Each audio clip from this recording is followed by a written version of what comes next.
The emergency room at Mercy General Hospital in Columbus, Ohio, smelled of antiseptic and bad decisions. It was 2:37 a.m. on a Tuesday, when I watched a nurse wheel my wife, Victoria, past me on a gurney. After 11 years of marriage, all I felt was a cold surgical calm. Victoria looked up at me, her mascara running in black rivers, her honey-brown hair matted against the pillow. Even flat on her back with an IV in her arm, she managed to crack, "Julian, don't you dare look at me like that." I said nothing. I just looked. When your world collapses, it doesn't fall with the cinematic fire and slow-motion dust of the movies. It shifts one quiet degree at a time over months and years, until you wake up and realize the ground beneath your feet has completely moved. My name is Julian Mercer. I'm a 43-year-old structural engineer. I spent 2 decades designing bridges that hold the weight of 10,000 cars, yet I never saw the bridge inside my own home collapsing until the whole thing was already in the river. To understand how my wife and 3 of my closest friends ended up in adjacent ER beds that night, you have to go back 6 months to a dinner party at our home in Dublin, Ohio. We lived in a quiet, prosperous suburb where every lawn was manicured and every garage held a luxury car. We looked like a family who had everything figured out. Our guests that night were my inner circle. There was Connor Briggs, my loud, broad-shouldered best friend since graduate school, and his quiet, observant wife, Dana. There was Ryan Holloway, my old college roommate, who was now a pharmaceutical sales director, a man who wore $12,000 watches and had a habit of standing just a bit too close to other men's wives. Finally, there was Derek Callahan, my 28-year-old protege at the engineering firm, whom I had mentored and helped get promoted. These were the men I had stood beside at my father's funeral. Victoria moved through the party effortlessly. She was 40 and looked 32, always commanding the room. But that night I noticed things. I noticed how Victoria laughed at Ryan's jokes, with a genuine, deep-chested laugh I hadn't heard directed at me in years. I noticed the way Derek looked at her when she refilled his wine, and how her hand lingered on Connor's shoulder when clearing the table. As a structural engineer, I'm trained to notice load distribution and stress points. But like many men in comfortable lives, I filed the observations away and told myself I was imagining things. I told myself 11 years, a mortgage, and a life together meant everything was fine. I was wrong. The first crack appeared in January, 3 weeks after the dinner party. I was walking past the kitchen counter when Victoria's phone lit up with a text from Ryan H. The preview read, "Last night was before the screen went dark." I stood there as my chest dropped. I didn't confront her. Instead, I did what I do when encountering a structural defect. I gathered information. Over the next 3 weeks, the pieces fell into place. I found a receipt for a dinner for 2 at a high-end restaurant on a night Victoria claimed she was at a book club. I drove past her yoga studio on a Saturday afternoon, and her car wasn't there. Then came a charge on our joint credit card at a luxury hotel on Michigan Avenue in Chicago. During a week, Victoria claimed she was driving to Cincinnati to visit her mother. When I called her mother to check in, she hadn't seen Victoria in a month. I knew Victoria's talent for redirecting difficult conversations. She would easily make me feel like the bad guy for asking. So instead of confronting her, I hired Arthur Keene, a retired police detective turned private investigator. 4 weeks later, Arthur handed me a manila folder at a coffee shop on High Street.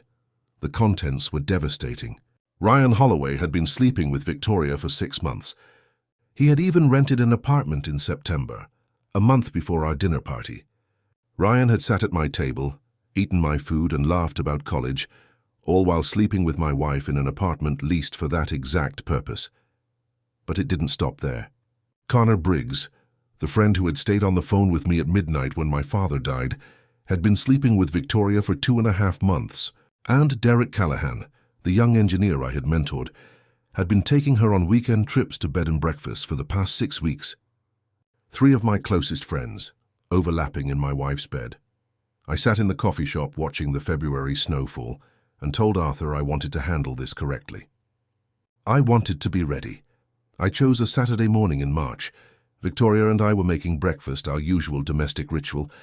I waited until she finished her first cup of coffee, and then I placed the folder on the table.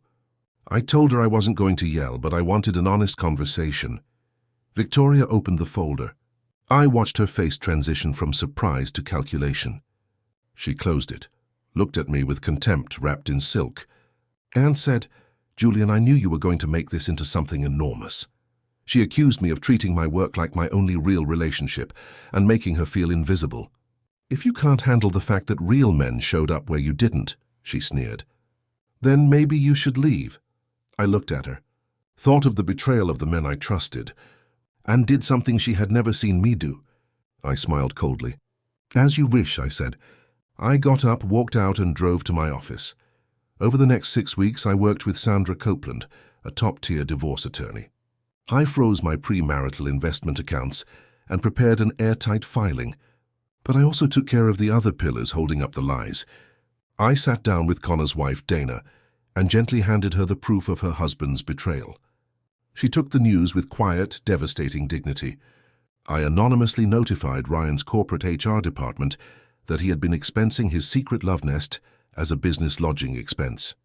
And I sent the documentation regarding Derek to our firm's senior partner, who assured me he would handle the conflict of interest personally. In early April, Victoria called and asked to meet for dinner to clear the air and negotiate. I suggested she invite whoever she liked and mentioned I would bring a few colleagues. We met at Lindy's in German Village. Victoria arrived with Ryan, the two of them leaning in close. They didn't see me walk in with my attorney and my private investigator. The look on Victoria's face when we sat down was worth every second of my patience. I looked at my old roommate and asked, "Ryan, how's the Kenny Road place? You renewing the lease?" The color drained from his face. For 40 minutes, I laid out the reality. I told Victoria the divorce papers were drafted and would be served by Friday.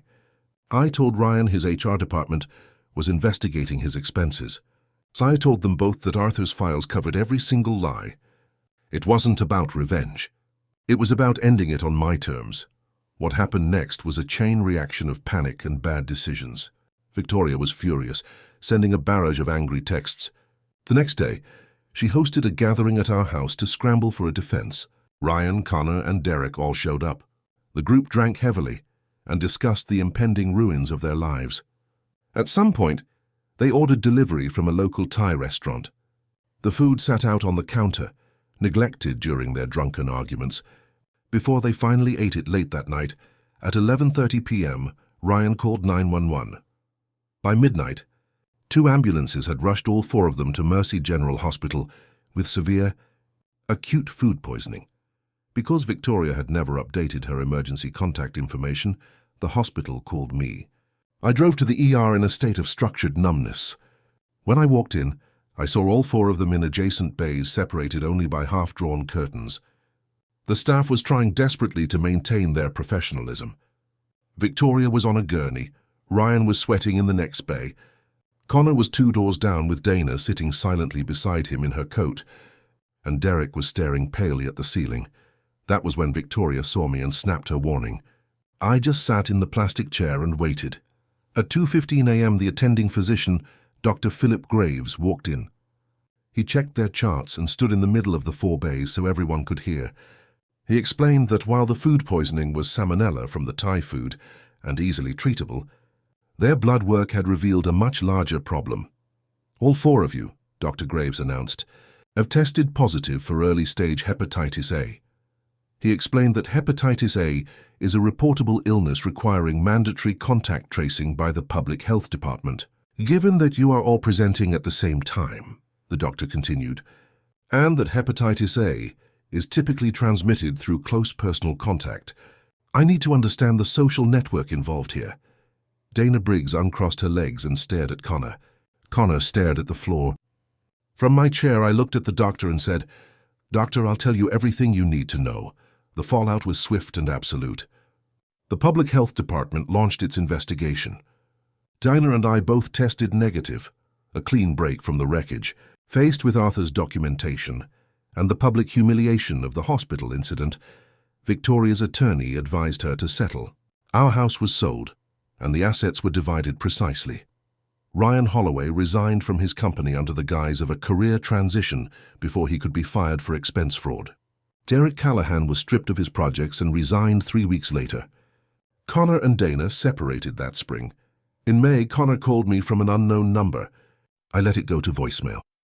His message was 23 seconds of stuttered apologies